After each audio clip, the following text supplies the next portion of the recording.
717-352. Here we are in Fayetteville, Pennsylvania, continuing our trip through United telephone territory. As for the payphones we're using, I'm happy to say that United has provided a telephone booth on all of the 5 United stops we have on this trip. And by the way, every now and then the phone booth door sound gets onto the tape. The switching equipment here in Fayetteville is Stromberg Carlson XY. If you hear this,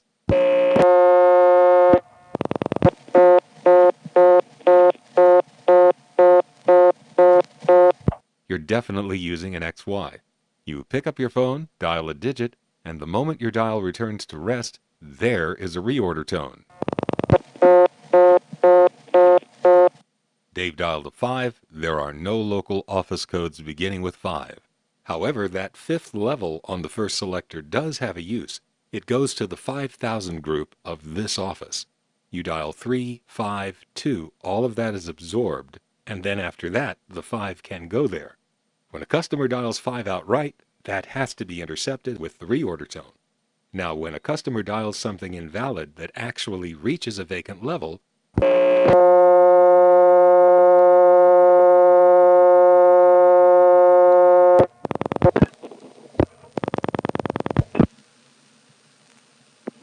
I'm sorry, the number you have reached is not in service at this time. If you need assistance, please hang up and dial your operator.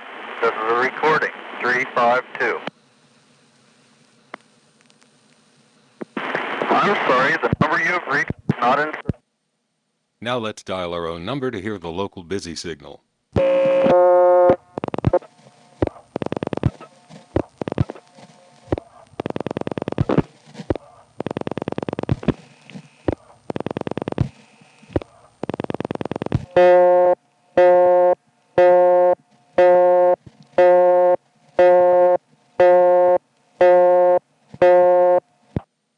Next, a 2-digit code which goes to the callback circuit, followed by our 7-digit number. The reorder tone says hang up and give the phone time to ring, and we'll see if it rings us back.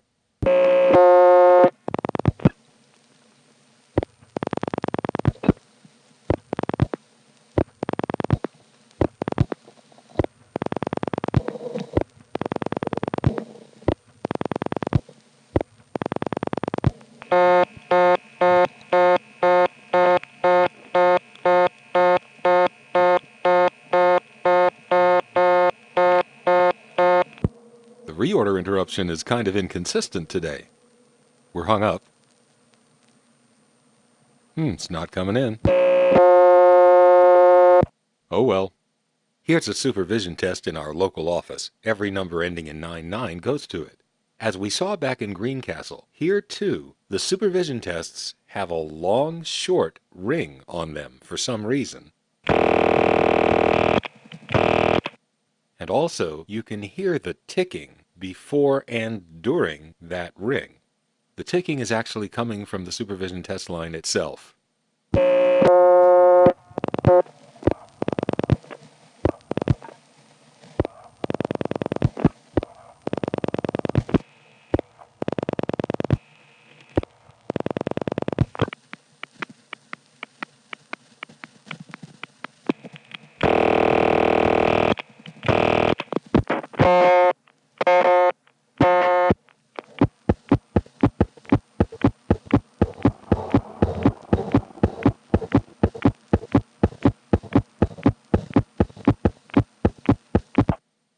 We are still in the part of the state where all long-distance calls go in and out through Chambersburg, and that happens to be the switch we dialed from on our last stop. And speaking of that, let's call back to Chambersburg, where we just were. It's an NX1. From here we dial 2-6. The 2 absorbs, the 6 cuts into the Chambersburg trunk, which receives the last 5 digits. Here's a ringing 263 number.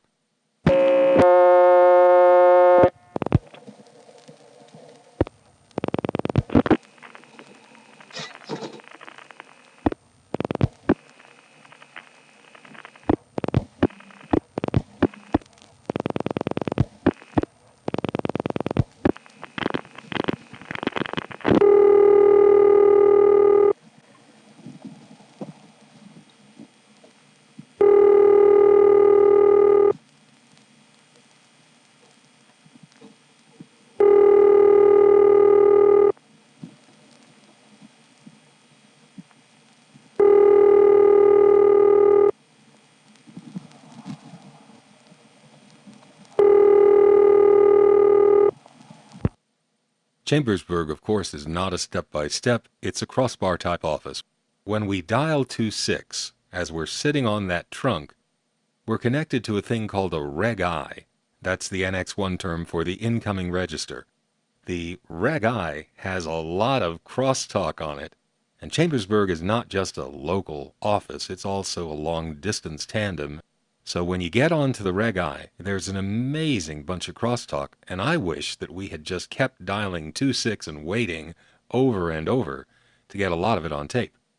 As it is, we only did that once. So let's make the best of this. Here's dialing 26 and letting it time out.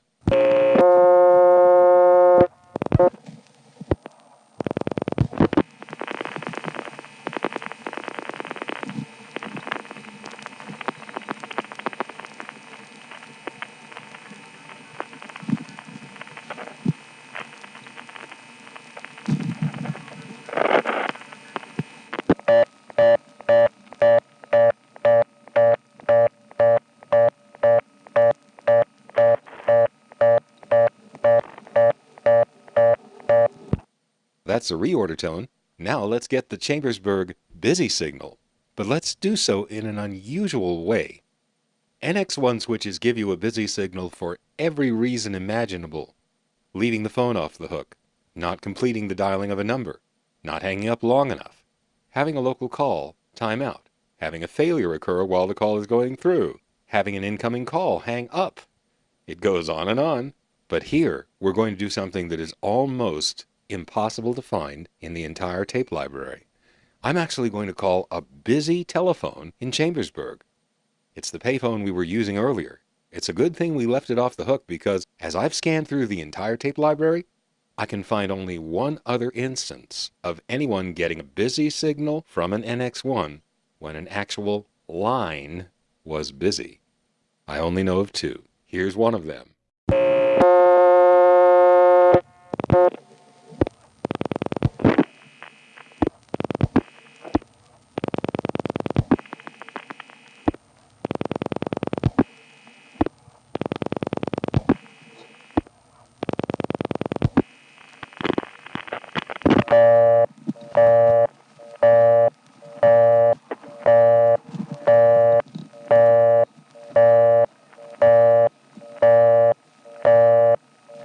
Here's an unassigned telephone number in 264.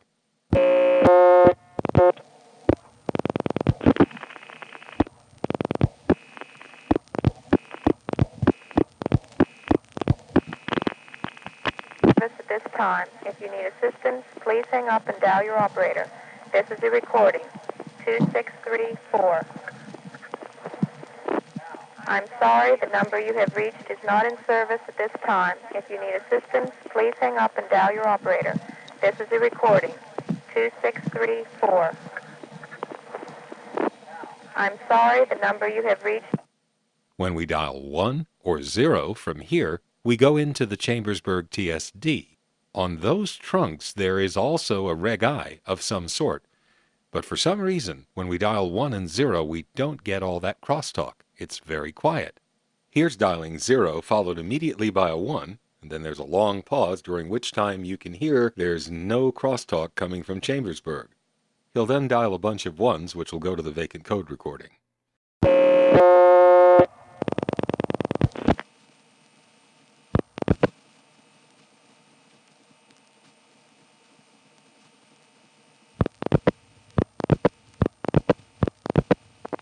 Check the number and dial again or ask your operator for assistance. This is a recording. 2634. Here's dialing 0 and waiting.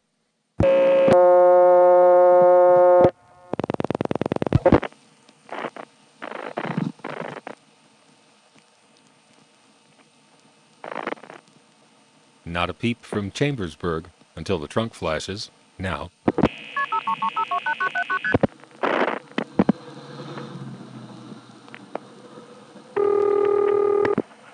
May I help you, please? Operator? Yeah. I'm sorry, got you by accident.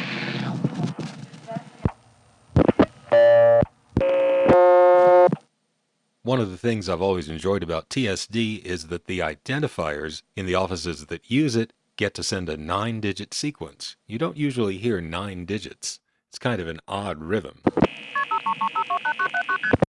From a coin phone, it's key pulse 53, the 7-digit number, and start. Those MFs are coming from the identifier in our office, Fayetteville. They are triggered by a flash sent by Chambersburg when it's ready to receive the number. But when we dial a distant area code plus 555-1212 directory assistance, Chambersburg never sends the flash because it still doesn't ticket those calls. Here's a call to 516 directory assistance.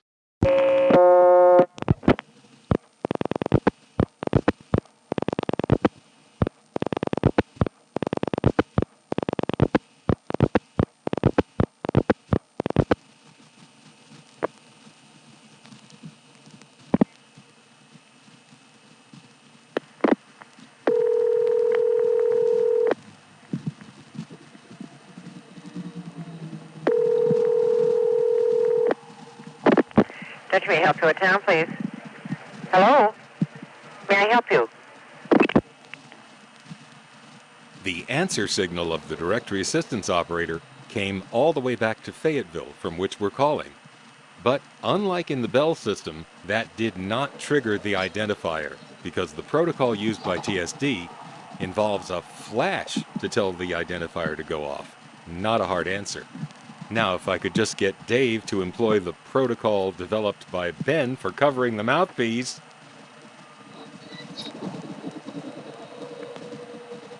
Okay, I give up, like I did that day and shouldn't have. Anyway, watch what happens when Dave flashes twice in a row. I don't know why this happens.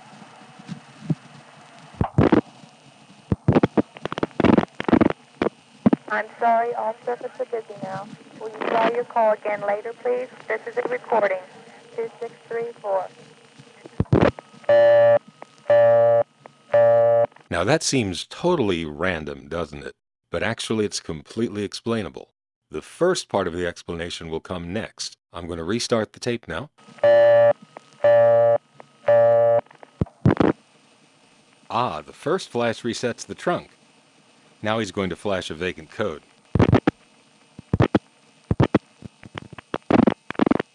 Assistance.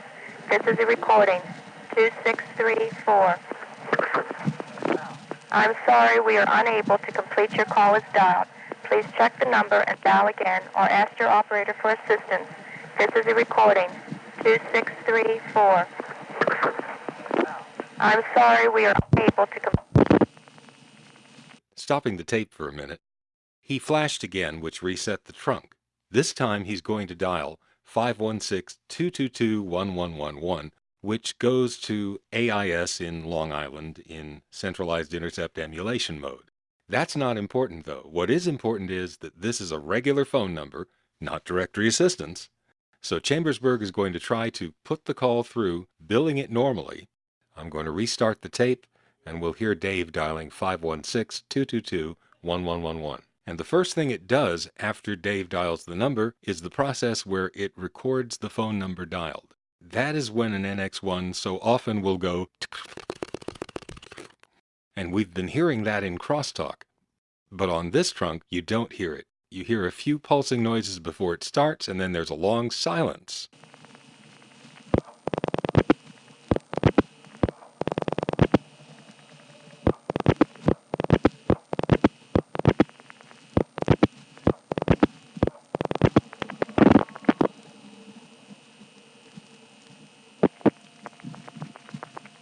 Aha, it flashed. Waiting for our number, but it's not happening.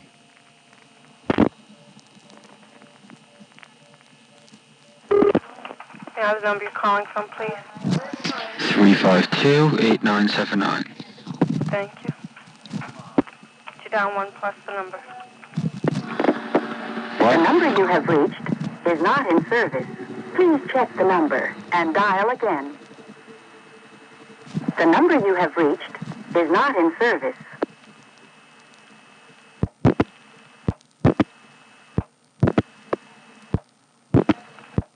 You might have heard right there Dave was trying to reset the trunk by flashing again, but it had gone into a different mode so that now his flashes were bringing up another operator. What happened was that in resetting the trunk, we affected our office so that when the trunk flashed, the identifier would not trigger. So Chambersburg did send its flash to tell our identifier to spill, and at that point we were on a reg eye with some crosstalk, but then nothing. And so eventually it timed out to the operator who asked for our phone number. But I should point out that the phone number wasn't the only piece of information that Chambersburg was denied. It also didn't get the initial 53 that says this is a coin phone. And so this operator allowed the call to go through without asking for money. That is probably because our number is in the 8,000 group. If we get another operator, she might know that the 35289s have coin phones in them. And so if we're able to do this again, hopefully we're going to be smart enough to give a phone number that doesn't sound like a coin phone. At that point, the operator won't know we're calling from a coin phone.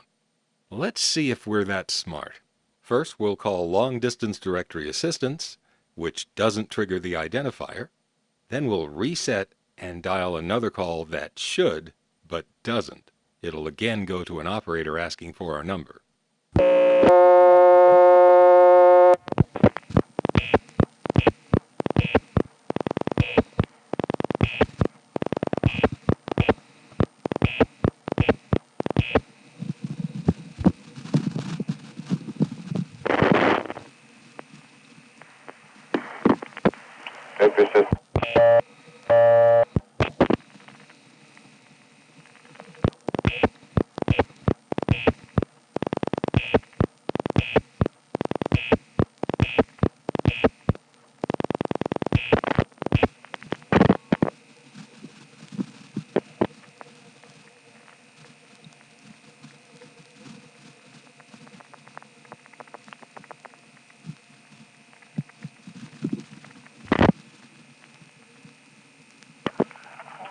May I help you? Hello? This is the operator, sir. Were you dialing 1 in the number in New York? Yes. Okay, what is your number? It didn't register. 352-8979. Okay, are you paying for the call there? Yes.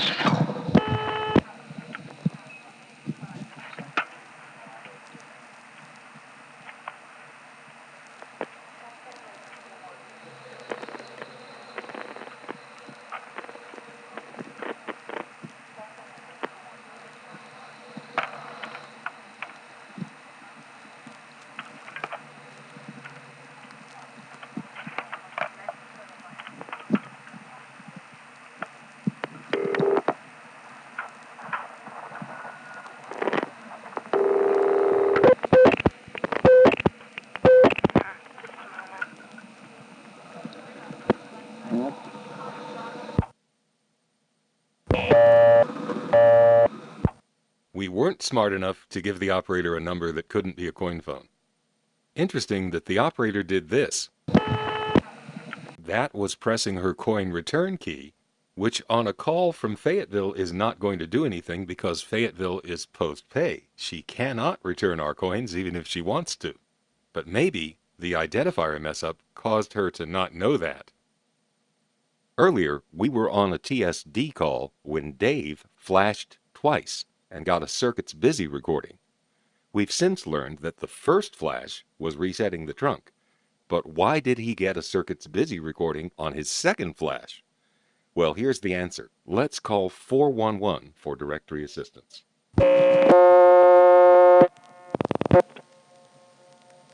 That was a 4, and you'll notice we're still sitting on the first selector. In fact, that 4 was absorbed. So what's the next digit, 1, going to do? And of course, here we are on a TSD trunk, the same as when we just dial 1 initially. And the next digit 1 does this. Directory assistance. So when you're on a TSD trunk for 1+ calls, a 1 goes to directory assistance. We got the circuits busy recording earlier because Dave reset the trunk with his first flash, dialed a 1 with his second flash, and directory assistance just happened to be busy. Here's reaching directory assistance by dialing only 11.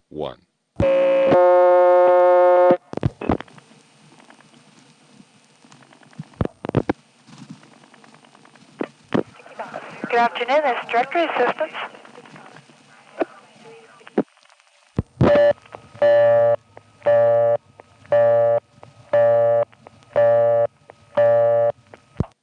Okay, that worked all right, but I heard something strange there in the operator room.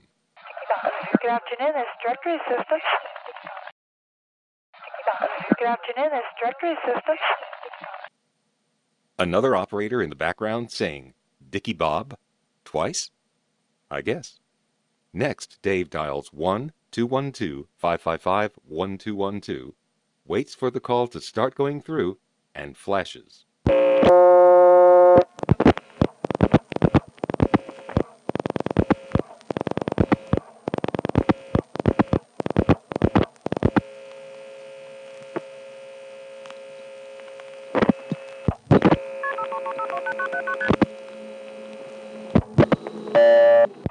Ha! That time his flash somehow triggered the identifier, despite the fact that on that call it wasn't needed. Next, Dave dials the local office code 352.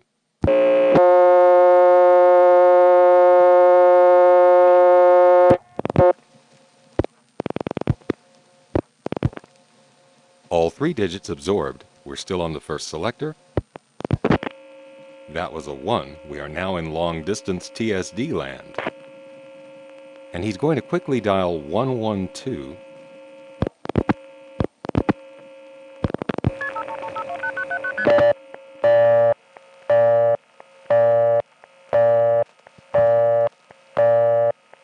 It's not clear what happened there, but hey, we got to hear the identifier again. Next, Dave, who isn't as familiar with step-by-step as I am, I think is satisfying his curiosity that you can dial your local office code in this case, followed by a 1 or 0, and have it do the same thing as if you just picked up the phone and dialed 1 or 0. Here he dials 352-0.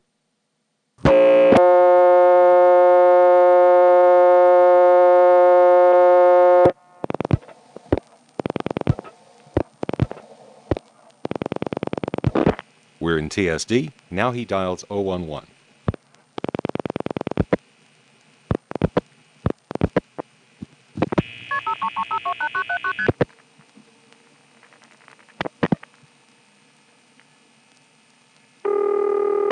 Operator, may I help you? Operator, I seem to have gotten you by accident. I'm sorry. Okay, would you try again, please? Now back in Greencastle, when we dialed 1 plus 311, Chambersburg triggered the identifier and then rang a guy in the central office who answered and told us the number we were calling from. Here's 1 plus 311 dialed from here.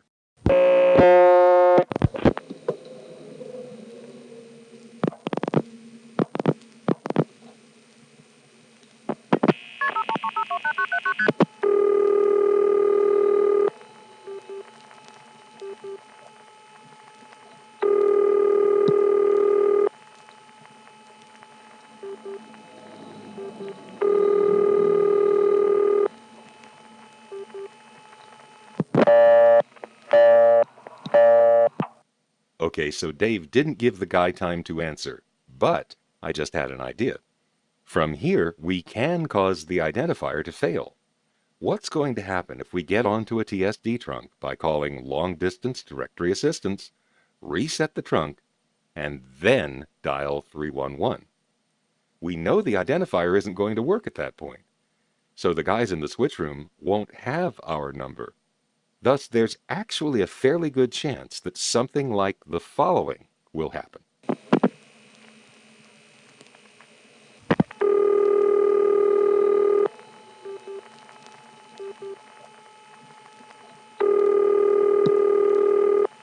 Huh? Yeah, I don't know. Damn if I know. Hey, don't I know those guys from Atlanta in the early 80s? Anyway, there's another possibility as well. Since the equipment in Chambersburg is requesting the number we're calling from and doesn't receive the number, it is conceivable that this will happen.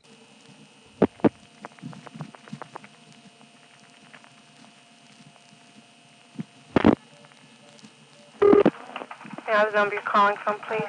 597-9920. Thank you.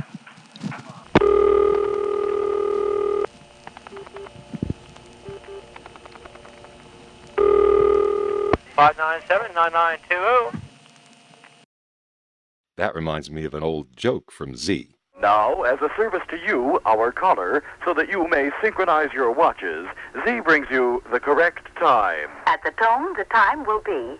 This section of the recording has been omitted by Z in order that you may fill in whatever time it is right now. Anyway, let's find out what really happens when the NX1 system in Chambersburg sees us dial 311 and then doesn't receive the number we're calling from. First, we'll start a call going through to New York Directory Assistance.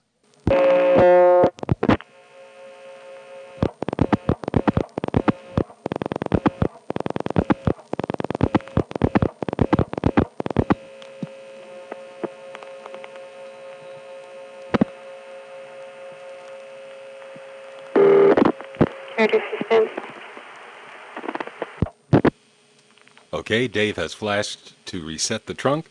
Let's dial 311. The identifier won't work, and we'll see what happens.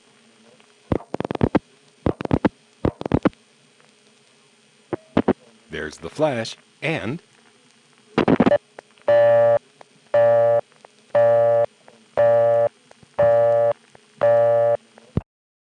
I guess you could sort of see that coming, couldn't you? Anyway, that's it for this stop, a very interesting one because of all the TSD stuff. The next stop is Gettysburg, which is in a different long-distance sector of Pennsylvania. It's still United Telephone, but it's in the Hanover sector.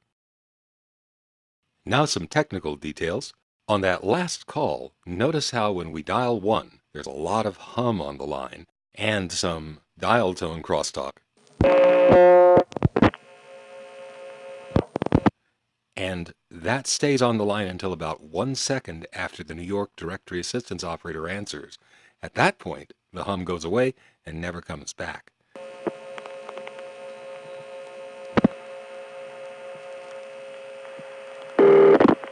Assistance.